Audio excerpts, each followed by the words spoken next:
Hello friends, this is Himanshu Ranjan. Today I came up with one of the important topic for all of you, those who are going to give the examination for the post of junior assistant accounts.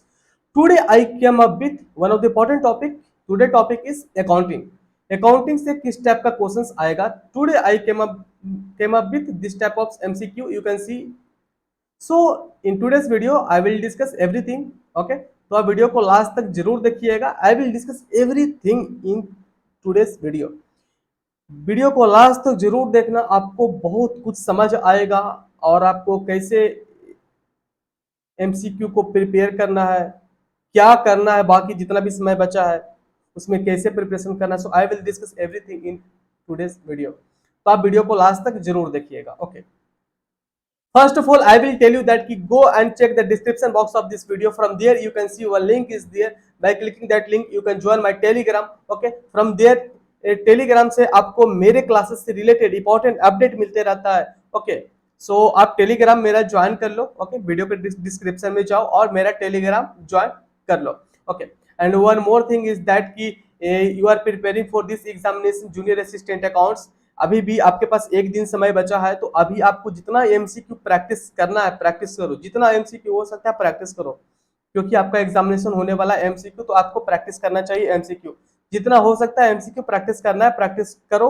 Okay, सो अगर आपको MCQ practice करना है तो आप मेरा MCQ भी MCQ जो मेरा है, जो मैं आप लोग के लिए जो प्रोवाइड कर रहा हूं, वो एमसीक्यू आप मात्र 500 में परचेस कर सकते हो. वीडियो का डिस्क्रिप्शन में जाओ, पूरा डिटेल दिया हुआ है. बस 500 में आप वो एमसीक्यू परचेस करो, उससे आप अच्छा से प्रैक्टिस करो. एक दिन समय है, उससे आपको काफी कुछ सीखने को मिलेगा, काफी कुछ आपको हेल्पफुल रहेगा. क्या क्वेश्चन आता है, कैसा आता है, और उसमें प्रीवियस ईयर का क्वेश्चन पेपर सब कुछ उसमें है.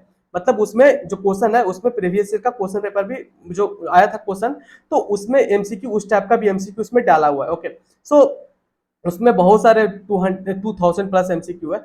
आप बस 500 रुपया में आप वो एमसीक्यू को परचेस कर सकते हो. डिस्क्रिप्शन में जाओ, पूरा डिटेल दिया हुआ है. ओके, चलिए आज का क्लास स्टार्ट करते हैं. Accounting. Today I am going to discuss with you in one of the important topic, accounting. Okay, so accounting में किस टाइप का क्वेश्चंस आता है, today I am going to discuss with you. Okay, अभी भी एक दिन समय बचा है, तो एक दिन काफी होता है. अभी आप जो पढ़ोगे वो पक्का है कि आपको याद रहेगा. तो आप एमसीक्यू प्रैक्टिस करो, जितना हो सकता है एमसीक्यू प्रैक्टिस करो. एमसीक्यू ही आ रहा है आपका, एमसीक्यू ही है आपका, तो आपको एमसीक्यू प्रैक्टिस करना चाहिए. बस मैं थोड़ा लेकर आया हूं आज आप लोगों के लिए अकाउंटिंग का भी.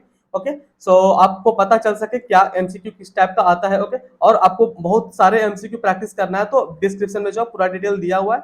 ओके, और आप प्रैक्टिस करने के लिए वो एमसीक्यू परचेस कर सकते हो. ठीक है, चलिए आज का क्लास स्टार्ट करते हैं. पहला क्वेश्चन देखिए क्या बोलता है. फर्स्ट क्वेश्चन क्या बोलता है, the revenue and expenses of a company are displayed in which statement. जो रेवेन्यू होता है कंपनी का और एक्सपेंसेस होता है, वो कहां पे डिस्प्ले होता है.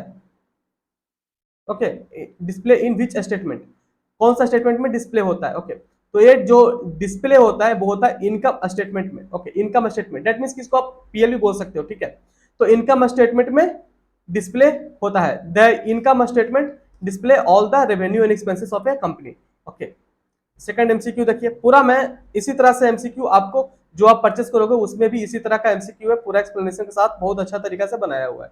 ठीक है, सेकंड एमसीक्यू देखिए, the main purpose of financial accounting is. Main purpose क्या है फाइनेंशियल अकाउंटिंग का, मेन पर्पस क्या है फाइनेंशियल अकाउंटिंग का. फाइनेंशियल अकाउंटिंग का जो मेन पर्पस है कि to provide financial information to shareholders. Shareholders को फाइनेंशियल इंफॉर्मेशन प्रोवाइड करने के लिए फाइनेंशियल अकाउंटिंग किया जाता है. To provide financial information to shareholders. क्योंकि देखिए क्या होता है ना, कंपनी जब एक चलता है तो कंपनी एक काम कर रहा है, पूरा वो कंपनी ऑपरेट कर रहा है, तो उस कंपनी में जो पूरा पैसा लगा है, तो पूरा पैसा उस कंपनी का प्रमोटर का ही नहीं रहता है. बहुत सारे शेयर होल्डर्स जो होते हैं उनका भी रहता है उसमें शेयर होल्डिंग्स. ओके, तो उनका भी पैसा उसमें लगा रहता है कंपनी में. ओके, तो फाइनेंशियल अकाउंटिंग जब ये किया करता है, कंपनी एक मेंटेन करता है, अपना अकाउंट्स मेंटेन करता है, फाइनेंशियल अकाउंटिंग मेंटेन करता है, तो उसे शेयर होल्डर्स को भी पता चलता है कि हाँ कंपनी का परफॉर्मेंस क्या है, क्या उस कंपनी में इन्वेस्टमेंट करना चाहिए। सो ये सब चीजों, जैसे कि कंपनी का जो फाइनेंशियल स्टेटमेंट होता है, cash flow, PL, balance sheet, तो इससे ये पता चलता है कि कंपनी का परफॉर्मेंस क्या है, कंपनी कैसा ऑपरेट कर रहा है। ओके, सो वही होता है the main purpose of financial accounting. तो मेन पर्पस क्या है फाइनेंशियल अकाउंटिंग का? To provide financial information to shareholders. Okay, to provide financial information to shareholders. Okay, यहाँ पे एक्सप्लेनेशन में दिया हुआ the purpose of financial accounting is to provide financial information to shareholders. Okay, question number 3 देखिए, question number 3 क्या बोलता है? The expanded accounting equation. The expanded accounting equation is used in which statement? Expanded accounting equation is used in which कौन सा statement में use होता है? वो होता है बैलेंस शीट में, balance sheet. Okay, the expanded accounting equation is used by which statement? तो वो होता है बैलेंस शीट में। Okay, the expanded accounting equation is used by the balance sheet. Okay, आज मैं बहुत ही फास्ट करूंगा एमसीक्यू, क्योंकि आपका एग्जामिनेशन होने वाला, तो जितना फास्ट हो सके आप प्रैक्टिस करो, ठीक है, क्योंकि टाइम बहुत कम है और बहुत सारे आपको एमसीक्यू सॉल्व करना है। तो आज मैं वीडियो बहुत ही फास्ट रखूंगा, आप भी ट्राई करो और जितना फास्ट हो सकता है रिवीजन करो, जितना एमसीक्यू प्रैक्टिस कर सकते हो, 2000, 3000, 4000, जितना एमसीक्यू प्रैक्टिस कर सकते हो करो आज, ठीक है। 4 नंबर क्वेश्चन देखिए क्या बोलता है? What type of balance, what type of balance do asset accounts have? Asset का जो एसेट अकाउंट होता है उसका क्या बैलेंस होता है? तो उसका डेबिट बैलेंस होता है। अगर इसी तरह का अगर आपको क्वेश्चन आए कि जो लायबिलिटीज होता है, मतलब ये जो एसेट का तो डेबिट बैलेंस होता है, तो लायबिलिटी का क्या बैलेंस होता है? तो क्रेडिट बैलेंस होगा। यहाँ पे पूछा है कि एसेट का क्या बैलेंस होगा? तो डेबिट बैलेंस होता है। ओके, तो ये आपको ध्यान रखना है, इसी टाइप का एमसीक्यू आपको एग्जामिनेशन में देखने को मिल सकता है, ठीक है। क्वेश्चन नंबर 5 देखिए, the kind of debt which are needed to be repaid, the kind of debt which are need to be repaid in short term में एक डेट को आपको रिपे करना है, तो उसको क्या बोलते हैं? उसको बोलते हैं current liabilities. Okay, current liability मतलब शॉर्ट टर्म, मतलब कि विथिन वन ईयर अगर आपको डेट पेमेंट करना है, रिपे करना है, डेट को रिपे करना है विथिन 1 ईयर, तो उसको करंट लायबिलिटीज बोला जाता है। अगर 1 साल के बाद अगर उसको रिपे आप करते हो तो उसको नॉन करंट लायबिलिटीज बोला जाता है। Okay, so current liability are debt that are needed to be repaid in a short periods. Okay, so चलिए देखिए आगे देखते हैं। क्वेश्चन नंबर 6 देखिए क्या बोलता है? the account which increases equity is known as, the account which increases equity is known as, उसको बोलते हैं रेवेन्यू, उसको बोलते हैं रेवेन्यू। ओके, रेवेन्यू देखिए, revenue owner investment and retained earning, owner का जो इन्वेस्टमेंट होता है and retained earning increases the equity of a company. Okay, so आज हम बहुत ही फास्ट डिस्कस करेंगे, आप भी फास्ट रिवीजन करो। ओके, क्वेश्चन नंबर 7 देखिए, और वीडियो को लाइक कर दो। अभी तुम लाइक क्यों नहीं किया है? मैं तुमको ही बोल रहा हूँ, तुमको ही।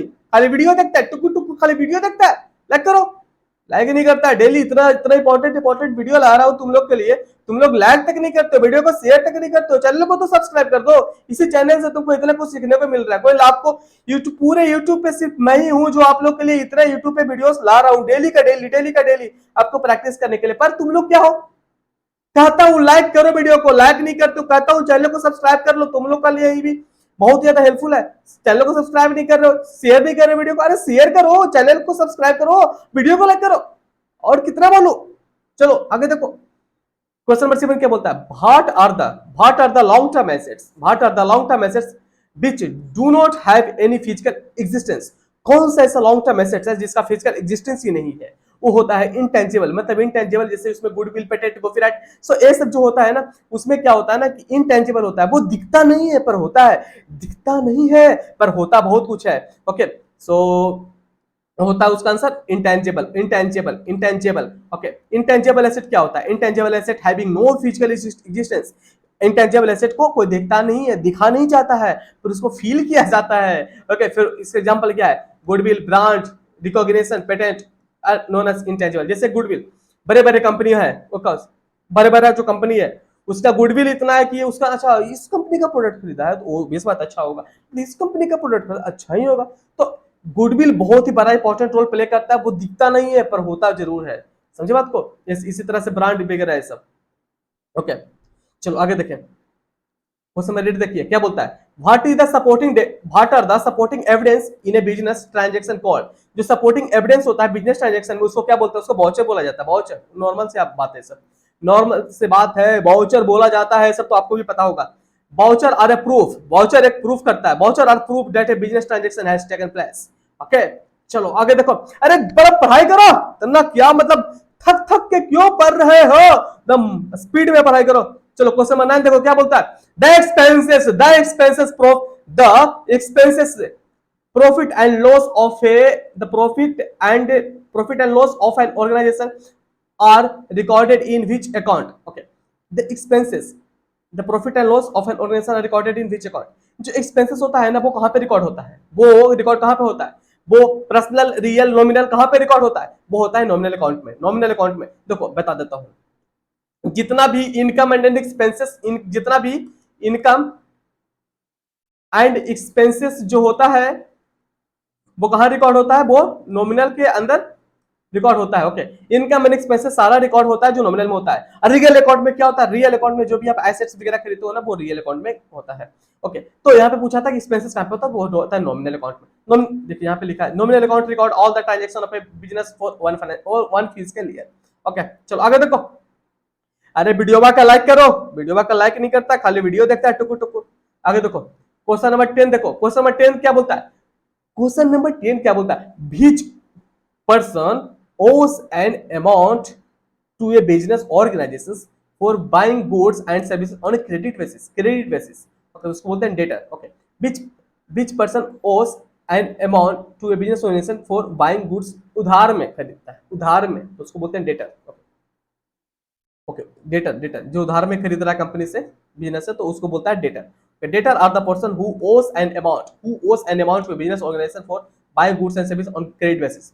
ओके मैं एक चीज तुमको बता देता हूँ, समझे बात, एक चीज बता देता हूँ। एक होता है बिल्स रिसीवेबल। अगर बिल्स रिसीवेबल क्या होता है, देखो वो भी उधार में ही खरीदता है, वो भी उधार में ही खरीदता है, समझे बात को, वो भी उधार में खरीदता है, पर ओस बोलता है कि अरे तुमको हम 2 महीना में, 4 महीना में, 1 महीना में, वो ऐसा बोल करके जाता है कि 1 साल में, 2 साल में, 3 साल में ऐसा पेमेंट कर देगा। अगर वो बोल के जाएगा कितना साल में पेमेंट कर देगा और उसे आप साइन वगैरह ले लोगे। ओके अगर उसे आप साइन वगैरह ले लेते हो तो, और वो फिक्स टर्म में बोलता है, फिक्स टाइम में बोलता है कि हाँ 2 साल, 3 साल, 4 साल, 1 महीना, 2 महीना, 5 महीना, अगर ऐसा वो बोल के जाता है कि वो टाइम दे देता है, फिक्स टाइम कहा इतना दिन में वो रीपे करेगा, वो जो डेट मतलब वो जो खरीदा है क्रेडिट में, मतलब उधार में जो खरीदा है वो रीपे करेगा, तो उसको बोलता है बीआर।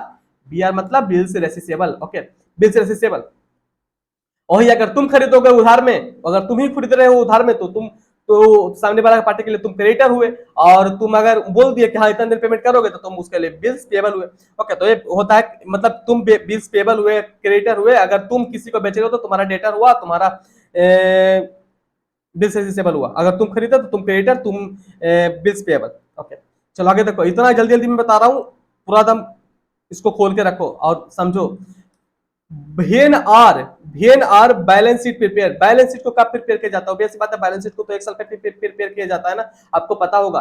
बैलेंस शीट जो प्रिपेयर होता है वो एज ऑन मतलब कि एक डेट जो होता है वो एक दिन मतलब प्रिपेयर किया जाता है बैलेंस शीट, और जो पीएल अकाउंट होता है ना वो बनता रहता है, ठीक है। तो balance sheet are prepared on, तो वो होता है ईयरली बेसिस पे, उसको बनाया जाता है ईयरली बेसिस पे। ओके देखो यहाँ पे लिखा balance sheet are prepared yearly as it display the liabilities and assets of a company। जो बैलेंस शीट होता है ना वो एसेट और लायबिलिटी ऑफ द कंपनी को बताता है।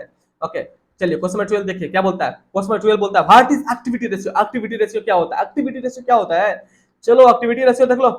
एक्टिविटी रेशियो क्या होता है कि एक्टिविटी रेशियो एक फाइनेंशियल रेशियो होता है, financial ratio that measures a firm's ability, वो मेजर करता है फर्म्स का ability to convert different accounts into a balance sheet. Okay तो इसका आंसर हो जाएगा ए। ओके इसका आंसर हो जाएगा ए। देखिए यहाँ पे लिखा है activity ratio are a category of financial ratio. Activity ratio होता है वो फाइनेंशियल रेशियो कैटेगरी में आता है, that measures a firm ability to convert different accounts within its balance sheet into cash और सेल्स। ओके क्वेश्चन नंबर 13 देखिए, question number 13 क्या बोलता है what is current liabilities.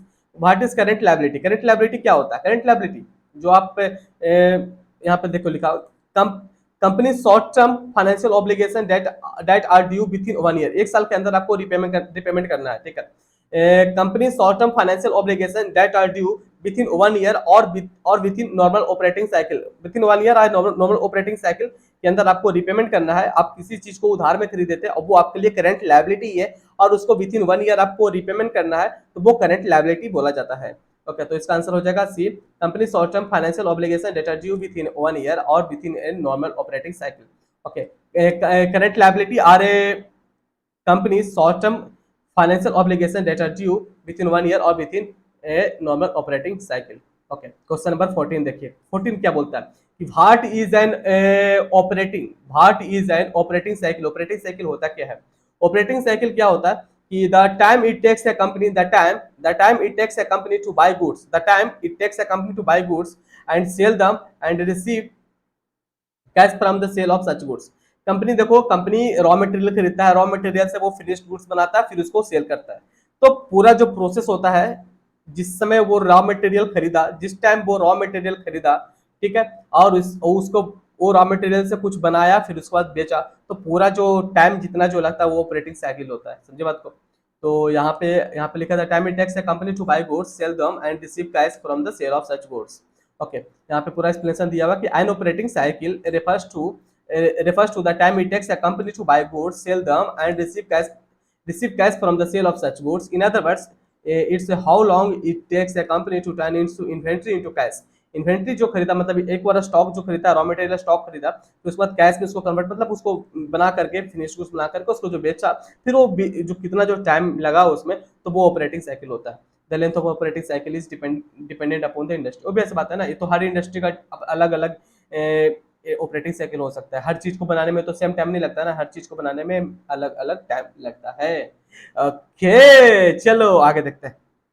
Question number 15 देखो जरा, हंसो, अरे हंसो ना, इतना इतना उदास क्यों रहते हो? थोड़ा हंस लिया भी करो, इतना उदास उदास क्यों रह रहे हो? मैं तुमको ही देख रहा हूँ, तुम इतना उदास क्यों हो बताओ? कुछ प्रॉब्लम है? कुछ प्रॉब्लम है तो बताओ, इतना उदास उदास क्यों रहते हो? बोलता हूँ वीडियो को लाइक करो, तो लाइक नहीं कर रहे हो, खाली देख रहे हो टुकु टुकु। आगे देखो क्या बोलता है, what are outstanding expenses. Outstanding expenses क्या होता है? Outstanding expenses the type of expenses that is due but has not been paid. वो ड्यू है पर आप उसको रिपेमेंट नहीं किए हो।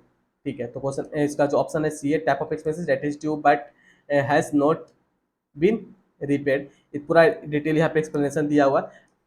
An outstanding expenses is a type of expense that is due but has not been repaid. These expenses become outstanding to the company when this has taken the benefit but the related payment has not been made simultaneously। For example, rent due but not yet paid। जैसे कि आपका rent due हो गया पर आप उसको repayment नहीं किए हो। ऑब्वियस सी बात है ना, रेंट आपका ड्यू हो गया, आप फैक्ट्री चला रहे हो, तो आपका रेंट ड्यू हो गया पर उसका आप रिपेमेंट नहीं किया हो उस मंथ का, तो आपके लिए आउटस्टैंडिंग एक्सपेंसेस है। ओके, तो इस टाइप का आप देख रहे हो कितना इंपॉर्टेंट एमसीक्यू है। आप इस एमसीक्यू को परचेस कर सकते हो, अभी भी समय है प्रैक्टिस करने का। आप एमसीक्यू प्रैक्टिस करने के लिए आप मेरा एमसीक्यू परचेस कर सकते हो। इसमें आपको 2000 प्लस एमसीक्यू मिल रहा है, 2000 प्लस एमसीक्यू मिल रहा है, 2000 प्लस एमसीक्यू मिल रहा है। इसके साथ साथ वन लाइनर क्वेश्चन 200, पूरा मिला करके अप्रोक्स आपको 2500 एमसीक्यू मिलने वाला है। 2500 एमसीक्यू, समझ रहे हो बात को? और ये एमसीक्यू आप मात्र 500 में परचेस कर सकते हो, मात्र 500 में परचेस कर सकते हो, मात्र 500 में परचेस कर सकते हो। समझे बात के? अब 500 रुपया पेमेंट कैसे करोगे, यहाँ पे डिटेल दिया हुआ है, पेमेंट मीडियम दिया हुआ है, यूपीआईडी के थ्रू पेमेंट कर सकते हो, पेटीएम, फोन पे, गूगल पे के थ्रू पेमेंट कर सकते हो। 6291125182 ये नंबर दिया हुआ है, आप स्क्रीन पे देख रहे हो, और वीडियो का डिस्क्रिप्शन में भी दिया हुआ है कि कैसे आपको पेमेंट करना है। ओके, 500 में आप पूरा एमसीक्यू को खरीद सकते हो, और ये एमसीक्यू से आप बेहतर से बेहतर प्रिपरेशन कर सकते हो। जितना हो सकता है प्रैक्टिस करो, आज ही आपका समय है, और जितना एमसीक्यू हो सकता है प्रैक्टिस करना है, प्रैक्टिस करो, क्योंकि एमसीक्यू ही आपको बहुत ही अच्छा स्कोर करवा सकता है। तो एमसीक्यू जितना हो सकता है प्रैक्टिस करो, मैं तो इतना ही बोलता हूँ। ठीक है, तो ये एमसीक्यू आज आप परचेस कर सकते हो, पूरा डिटेल यहाँ पे भी दिया हुआ है, वीडियो का डिस्क्रिप्शन में भी दिया हुआ है। ओके, सो 500 रुपया में बस आपको एमसीक्यू मिल रहा है, और एमसीक्यू को परचेस करो और पूरा प्रैक्टिस करो। देख रहे हो ना कितना एनालिसिस करके बनाया हुआ है एमसीक्यू। तो वैसा ही है सारा आपका जो फाइनेंस एंड अकाउंट्स जितना भी जो सिलेबस है, सारा सिलेबस कवरेज है उसमें। ओके, चलिए, आउटस्टैंडिंग एक्सपेंसेस हम लोग देख लिए थे। इसके आगे का हम लोग का एक क्वेश्चन है, क्वेश्चन नंबर 16 देख लीजिए क्या बोलता है। बैंक बैंक ओवरड्राफ्ट क्या बोलता है? Bank overdraft, what is bank overdraft क्या बोलता है? बैंक ओवरड्राफ्ट कि ये बोलता है line of credit that cover your transaction if your bank account drop below zero. अगर बैंक अकाउंट में कुछ भी पैसा नहीं है, जीरो हो गया है, तो उसको बैंक ओवरड्राफ्ट बोलता है। A line of credit that covers your transaction if your bank account balance drops below zero. An overdraft facility linked to your everyday transaction account is an unsecured line or credit designed to cover short-term cash flow or cash flow shortfalls. Okay. Question number 17 देखिए, question 17 क्या बोलता है? बीच ratio protect the creditor. कौन सा ratio है जो creditor को protect करता है? वो है date equity ratio. Date equity ratio जो है को बीच रेशियो प्रोटेक्ट क्रेडिटर, ये है जो कि क्रेडिटर को प्रोटेक्ट करता है। मतलब क्रेडिटर को इसलिए प्रोटेक्ट करता है कि अगर डेट इक्विटी रेशियो अगर कम रहेगा तो क्रेडिटर को इसलिए प्रोटेक्ट करता है कि अगर डेट कम रहेगा और इक्विटी ज़्यादा रहेगा तो पॉसिबिलिटी है कि वो रिपेमेंट कर पाएगा। Okay, lower the debt equity ratio higher the protection of creditor. Creditor usually like a low debt to equity because low ratio less than 1 is the indication of greater protection of their money. Obvious बात है ना, date अगर कम रहेगा, equity ज़्यादा रहेगा तो possibility ज़्यादा है कि वो डेट को पेमेंट कर पाए। ओके, तो क्वेश्चन नंबर 17 का बीच रेशियो प्रोटेक्ट क्रेडिटर, तो lower date equity ratio. Okay, आगे देखिए क्वेश्चन नंबर 18 क्या बोलता है? 18 क्या बोलता है? Return on investment. Return on investment क्या बोलता है? रिटर्न ऑन इन्वेस्टमेंट का यहाँ पे आपको फॉर्मूला यहाँ पे दिया हुआ है रिटर्न ऑन इन्वेस्टमेंट का। रिटर्न ऑन इन्वेस्टमेंट का जो फॉर्मूला होता है net profit by total asset into 100। Net profit by total asset into 100। Okay, net profit by total asset into 100। Return on investment क्या बोलता है? Return on investment is a performance measure used to evaluate the efficiency of an investment or compare the efficiency of a number of different investments. Okay, so पूरा आज मैं आप लोग के लिए लिख करके लाया हूँ। क्या होता था कि मैं पिछले कुछ दिनों से मैं आप लोग के लिए मैं लिख के पढ़ा रहा था, तो उसमें टाइम ज़्यादा लगता है, पर मैं आज आप लोग के लिए सारा एमसीक्यू लिख कर लाया और एक्सप्लेनेशन भी दिया हूँ, ताकि आप इसको वीडियो को बार बार भी देखोगे ना तो आपको खुद समझ आएगा क्या लिखा है। खुद से पढ़ोगे तो ज़्यादा समझ आएगा। अगर मैं वीडियो में पूरा लिख के करूँगा ना तो ये वीडियो काफ़ी लंबा हो जाएगा, इसलिए आज सारा कुछ मैं लिख के लाया हूँ। बहुत ही इंपॉर्टेंट है, इसको बार बार देखना, ठीक है? और इसको और एमसीक्यू को परचेस कर लो, उससे आप प्रैक्टिस करो, ठीक है? क्वेश्चन नंबर 19 देखो क्या बोलता है? What does improper utilization of resources, what does improper utilization of resources and over investment in asset indicate. क्या इंडिकेट करता है? वो करता है लोअर मतलब low return on investment, low return on investment, low return of investment. क्या बोलता है? Improper utilization of resources and over investment in asset indicates lower low return on investment. Okay, question number 20 देखिए क्या बोलता है? विच budget is prepared for advertising, salary और market analysis. कौन सा बजट बनाया जाता है सबके लिए? एडवर्टाइजिंग करने के लिए, सैलरी को पेमेंट करने के लिए, मार्केट एनालिसिस ये सब करने के लिए। सेल्स एक्सपेंडिचर बजट, ऑब्वियस बात है ना, सेल्स एक्सपेंडिचर बजट इसलिए तो बनाया जाता है। Sales expenses budget is usually on sale price expenses, मतलब सेल्स एक्सपेंडिचर बजट इसलिए बनाया जाता है कि कंपनी का जो सेल है वो इंक्रीज हो सके, उसके लिए एडवर्टीजमेंट में खर्च करता है। और सैलरी ऑब्वियस बात है, जो एडवर्टीजमेंट करेगा वो कुछ, अगर वो किसी पर्सन से करवा दो तो सैलरी वगैरह देना पड़ेगा। एडवर्टीजमेंट अगर किसी भी एडवर्टीजमेंट कंपनी बहुत सारा होता है तो कंपनी से अगर करवाता है तो उसको भी पैसा देना पड़ता है।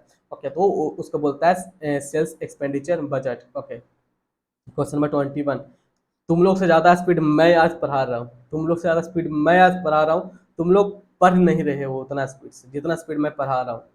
तुम लोग पढ़ नहीं रहे हो उतना स्पीड से, मैं तुम लोग से ज़्यादा स्पीड से मैं पढ़ा रहा हूँ। तो मैं जितना स्पीड से मैं पढ़ा रहा हूँ तो उतना स्पीड से तुम लोग को पढ़ना भी चाहिए। ओके, तो पढ़ाई करो अच्छा से। What does a master budget include? What does a master budget include? Master budget क्या बोलता है? मास्टर बजट के अंदर सब कुछ आता है, मटेरियल, प्रोडक्शन, सेल्स बजट, सब कुछ आता है। तो all of the above. Okay, all of the above. Master budget consist of sales budget, production budget और material budget. Okay, question number 22 देखो।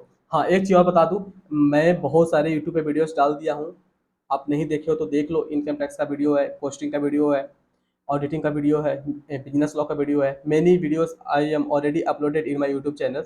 If you didn't see then please see all this video. These videos are very helpful for your examination point of view.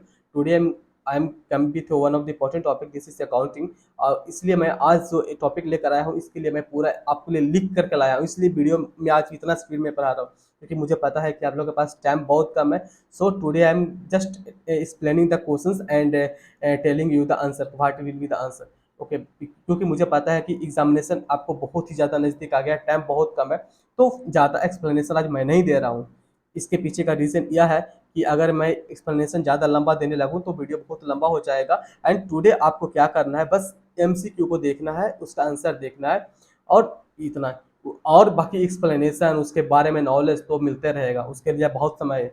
पर जब अभी आपके पास exam है, तो exam आ गया है, तो आपको एग्जामिनेशन पॉइंट ऑफ व्यू से पढ़ना चाहिए। एक्सप्लेनेशन क्या है, इसका क्या मतलब होता है, वो तो आपको बाद में भी जानकारी मिल जाएगा। पर जिस टाइम का जो ज़रूरत होता है उसी टाइप से पढ़ाई करना चाहिए। तो आज आपको बस एमसीक्यू देखना है, एमसीक्यू उसका मतलब क्या बोल रहा है, उसका आंसर क्या होता है, बस इतना है। अब उसका एक्सप्लेनेशन देखते रहना ना, बाद में बहुत समय है नॉलेज लेने के लिए, तो पूरा समय बचा हुआ है, बाद में भी नॉलेज ले सकते हो। पर एग्जामिनेशन के समय ट्राई करो, जितना एमसीक्यू हो सकता है प्रैक्टिस करो, एमसीक्यू पढ़ो, वो क्वेश्चन क्या बोलता है, उसका आंसर क्या है, बस इतना ही जानो। अब पूरा डिटेल जानना है तो उसके लिए बहुत है, समय बचा है। आज ट्राई करो, जितना एमसीक्यू है एमसीक्यू पढ़ो, आंसर क्या है, बस इतना ही आप आज ट्राई करो, ठीक है। Transaction is referred as, transaction is referred, चलो आगे देखते हैं। क्वेश्चन नंबर 22 देखते हैं। Transaction is referred as which event in accounting, किसको बोलता है, एक कौन सा ट्रांजेक्शन जो होता है ना, transaction is referred as which event in accounting, कौन सा इवेंट में आता है अकाउंटिंग में, तो होता है इवेंट, मतलब इकोनॉमिक इवेंट में आता है, इकोनॉमिक इवेंट में आता है। ओके, तो in accounting and economic event is referred as transaction. Okay, चलिए आगे देखते हैं। Recording financial transaction is a part of, recording आप करते हैं फाइनेंशियल ट्रांजेक्शन को, तो कौन वो कहाँ पे रिकॉर्डिंग आप करोगे, तो उसको करते हैं बुक कीपिंग में करते हैं, बुक कीपिंग में करते हैं। देखिए बुक कीपिंग का एक्सप्लेनेशन दिया हुआ है, bookkeeping refers mainly to the record keeping, bookkeeping refers mainly to the record keeping aspects of financial accounting and involves preparing sources of document for all the transaction operations and other events of a business। bookkeeping में ही पूरा जो recording होता है, transactions जितना भी होता है, क्या क्या ट्रांजेक्शन हुआ, कि परचेज सेल कितना क्या क्या हुआ, वो सारा कुछ बुककीपिंग में लिखा रहता है।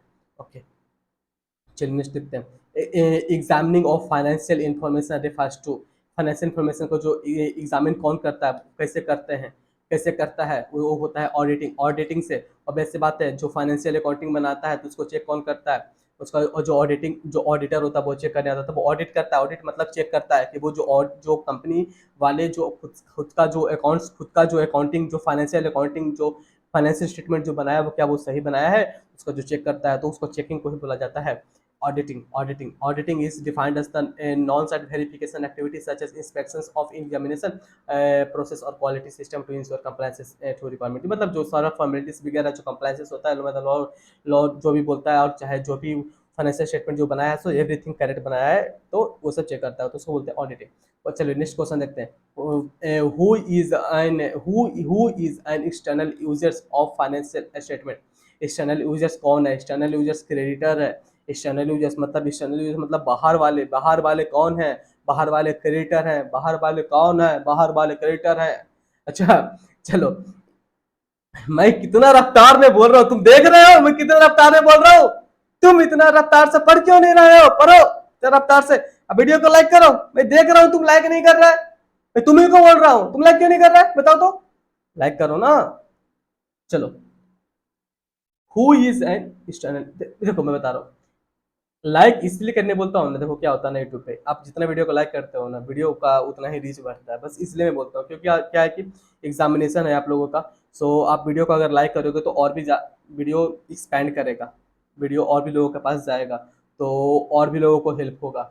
ओके, सो अगर जितना लोग देखेंगे तो उनको बहुत हेल्प होगा। आपको भी पता कि हम जो डिस्कस करते हैं यूट्यूब पे, जितना भी मैं क्वेश्चंस और जितना भी टॉपिक्स मैं डिस्कस करता हूँ, all this topics are very helpful for all of you, बहुत इंपॉर्टेंट मैं डिस्कस करता हूँ, आप लोग बस अच्छा से पढ़ाई करते रहो। ओके, चलो, सो वीडियो को जरूर लाइक कर दो। चलो, who is an external users, external users होता है क्रिएटर। ओके, तो हाँ, इंटरनल यूजर्स कौन कौन है, जैसे इंटरनल यूजर्स मतलब जो कंपनी में जो काम करते हैं, चाहे कंपनी में जो पैसा लगाया है, ओके, तो उसको बोलते हैं इंटरनल यूजर्स। और एक्सटर्नल यूजर्स मतलब क्रिएटर, चाहे एक्सटर्नल यूजर्स उसको बोल सकते हो जो कि मतलब माल, मतलब जो प्रोडक्शन के लिए जो अपना जो सेंड करते हैं ना गुड्स वगैरह, सो वो सबको भी बोल सकते हो, मतलब उसको सप्लायर बोल सकते हो, समझे बात है, सप्लायर, समझे बात को। सप्लायर वगैरह वो सब एक्सटर्नल यूजर्स होता है जो कंपनी में खुद का काम करता है और कंपनी में जो पैसा वैसा लगाता है ना, जैसे शेयर होल्डर, सीईओ, मैनेजर, ये सब तो खुद का कंपनी का आदमी है, उसको इंटरनल यूजर्स बोलता है, और एक्सटर्नल यूजर्स बोलता है जो कि बाहर का आदमी है, समझे बात को। तो creditor of a business is external users of the financial statement. Liabilities, liability क्या होता है? लायबिलिटी मतलब ऑब्लिगेशन ऑफ ए कंपनी, अरे कंपनी के पास लायबिलिटी मतलब खुद पैसा उधार लिया उसको रिपेमेंट करना है, तो वो लायबिलिटी होता है। ऑब्लिगेशन ऑफ ए कंपनी, और कंपनी को ऑब्लिगेशन है ना रिपेमेंट करने का।